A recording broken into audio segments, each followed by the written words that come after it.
என்னடி தூக்கம்?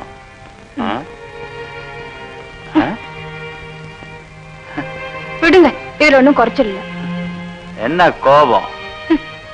கோவப்படுறதுக்கு எனக்கு என்ன உரிமை இருக்கு? என் விதி தான் நொந்துக்கணும். என்னன்னு சொல்லி தொலை.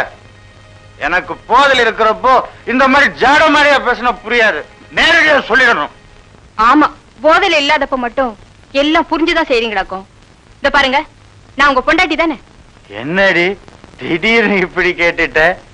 நீ என் பொண்டாட்டியா இல்லாம இருந்தா இந்நேரம் இப்படி உன் பக்கத்துல உட்கார்ந்து விளையாட முடியுமா? விளையாடுறதுக்கு மட்டும்தான் பொண்டாட்டியா அப்படின்னு நான் சொன்னேன்னா? பொண்டாட்டினா எல்லாத்துக்குமே தாண்டி. இந்த வீட்டுல எனக்கு என்ன உரிமை இருக்கு? சம்பாதிக்கிற பணத்தை அவகிட்ட கொடுத்துறீங்க. வீட்டு நிர்வாகம் பூரா அவ பாத்துக்கிறா. என்ன இருந்தாலும் ஒரு நாளைக்கு கல்யாணமா இன்னொருத்த வீட்டுக்கு போக வேண்டியவா அவ. நீங்களே என்ன மதிக்காதப்ப யார் என்ன மதிப்பா? அடச்சி, இவ்வளவுதானா? நான் என்னமோ ஏதோன்னு நினைச்சிட்டேன். நாளையில இருந்து பணத்தை உங்ககிட்டயே கொடுக்குறேன். நீ எல்லாத்தையும் கவனிச்சுக்கோ. திரும்படி எனக்கு போதை இறங்கிடுச்சுன்னா கழைச்சு போட வேண்டிய.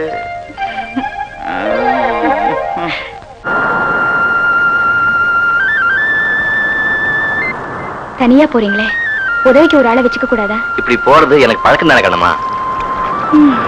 இப்பெல்லாம் அண்ணனும் வர்றதில்ல. புதுசா கல்யாணம் ஆனவங்க கொஞ்ச நாள் தனியா இருக்கட்டுமே.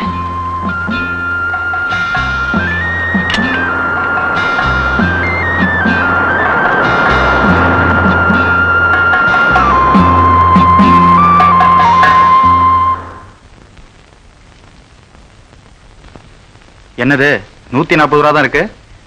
நீரோட்ட மேக்கால் இருந்தது, அதனால நிறைய மீன் கிடைக்கல. இன்னைக்கு போனவங்களே நமக்கு தான் இவ்வளவு, மத்தவங்களுக்கு 40-50 கூட தேரல. கொஞ்ச நாளா நான் வராம இருந்ததுல இருந்தே பணம் குறைஞ்சுக்கிட்டே வருது. 500-700 கிடைச்சது போய் இப்போ 200-100 ஆயிடுச்சு. எதுவும் உடையவன் பார்க்கலைன்னா ஒரு முழம் கட்டதான்.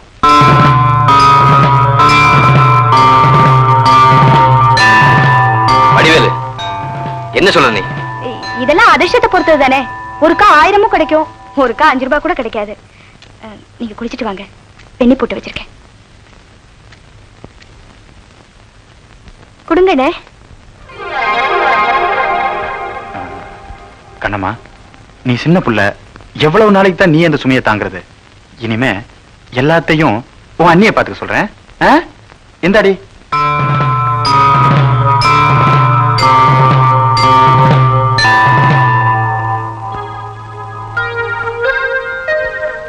அண்ணி, இதுவரையில அண்ணன் தந்த பணம் இந்த வீடு வாங்குறதுக்காக உங்க அப்பா கிட்ட கொடுத்தது போக இனிமே கொடுக்க வேண்டியது மத்த கணக்கு எல்லாமே இதுல இருக்கு. கண்ணம்மா, இதுல உனக்கு ஏதாவது மன வருத்தம் இருந்தா உங்க அண்ணன் என்கிட்ட தந்த பணத்தை திருப்பி தந்துடுறேன். எல்லாத்தையும் நீயே கவனிச்சுக்க. இல்ல அண்ணி, இனிமே இந்த வீட்டுக்கு சொந்தக்காரி நீங்க கவனிக்கிறது தான் நியாயம். என்ன இருந்தாலும் நான் இன்னொருத்தர் வீட்டுக்கு போக வேண்டியவதானே.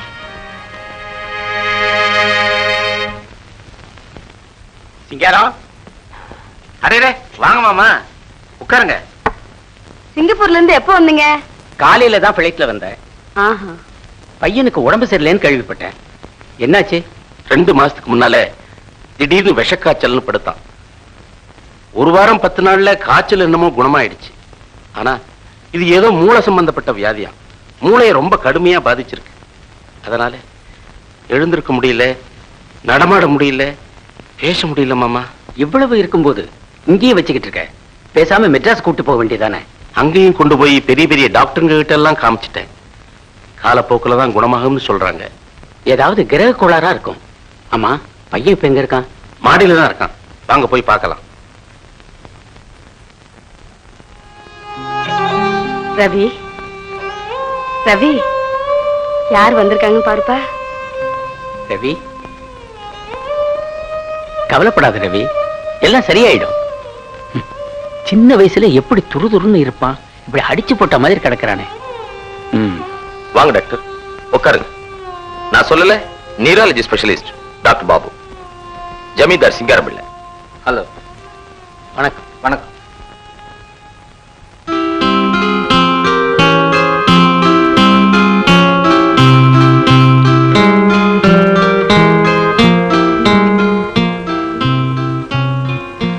சிஸ்டர் அந்த ஸ்கல் எக்ஸ்ரே கொஞ்சம் கொடுங்க. இதோ தரேன் டாக்டர். இந்தாங்க.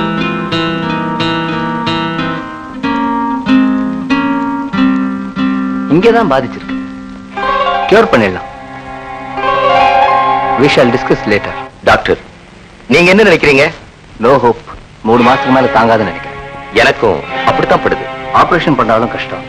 கண்டு கட்டு போகலாம், கை கால் விளங்காம போகலாம். அப்போ உயிருக்கு நாம உறுதி சொல்ல முடியும். பாவம், ஒரே பிள்ளை உயிரையே வச்சிருக்காரு.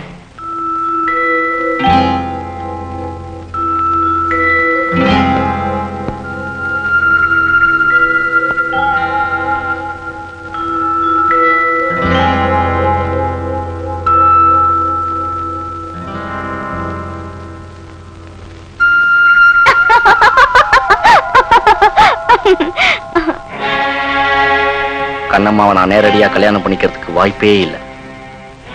அவளும் அவ அண்ணனும் நிச்சயமா இதுக்கு சம்மதிக்க மாட்டாங்க.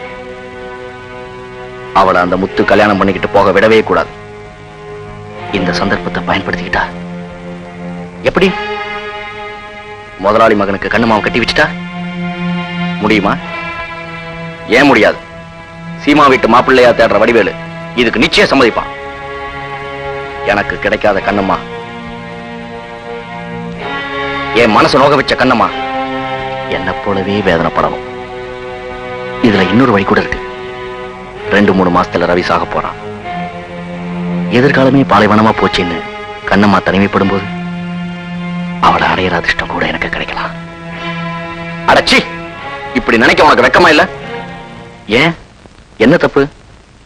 பழம் கை கேட்டல. ரவிய நான் ஒரு துரட்டியா உபயோகிக்க நினைக்கிறேன். துரட்டி பழத்தை எச்சல்படுத்த முடியாதே.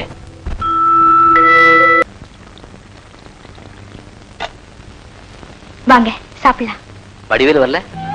அண்ணன் கள்ளு கடைக்கு போயிருக்கு. நீங்க கை கழுவிட்டு வாங்க, சாப்பிடலாம். வீட்டுக்காரங்க சாப்பிடறதுக்குள்ள வேலைக்காரங்க சாப்பிடுற அதிசயம் இந்த வீட்டுலதான் நடக்குது.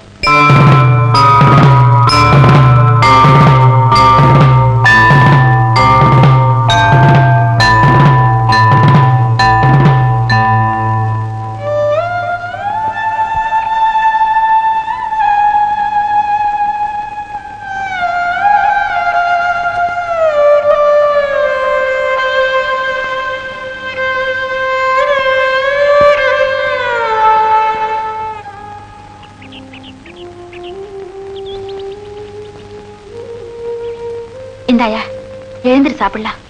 வேண்டாம் லட்சுமி, எனக்கு பசி இல்லை. போட்டு விடு, உன் அருமை தெரியாம பேசிட்டா. அவன் மேலையும் தப்பு சொல்ல முடியாது லட்சுமி. தான் புருஷன் சாப்பிடறதுக்கு முன்னாடி மத்தவங்க சாப்பிடுறாங்களேன்னு ஒரு பொண்டாட்டி வருத்தப்படுறது என்ன தப்பு? இந்த பாரு, சும்மா வேதாந்தி மாதிரி பேசிட்டு இருக்காம நான் சொல்றதை கேளு. என்கிட்ட கொஞ்சம் பணம் இருக்க, ஒரு கட்டுமரமும் வலையும் வாடகைக்கு எடுத்துக்க. தனியா தொழில் செய். நீ எங்க வீட்டுல இருந்துக்க. இல்ல லட்சுமி, அது போட்டி மாதிரி ஆயிடும். இடையில வந்த இந்த பந்தமும் பாசமும் இப்ப எனக்கு சுமையா போயிடுச்சு. இந்த சுமையில ஒரு ஆனந்தமும் இருக்கு, என புரியாத ஒரு சோகமும் இருக்கு. பட்டும் படாம தாமரையில தண்ணி மாதிரி இருக்கிறத விட நமக்குன்னு உரிமையா ஒரு சொந்தத்தை ஏற்படுத்திக்கிட்டா நிம்மதியா இருக்கும் இல்லையா? அதுக்குதான் ஒரு நல்ல வேலை எதிர்பார்த்துட்டு இருக்கேன். நம்ம யாருக்கும் கெடுதல் நினைக்கல. அதனால நமக்கு ஒரு குறையும் வராது லட்சுமி.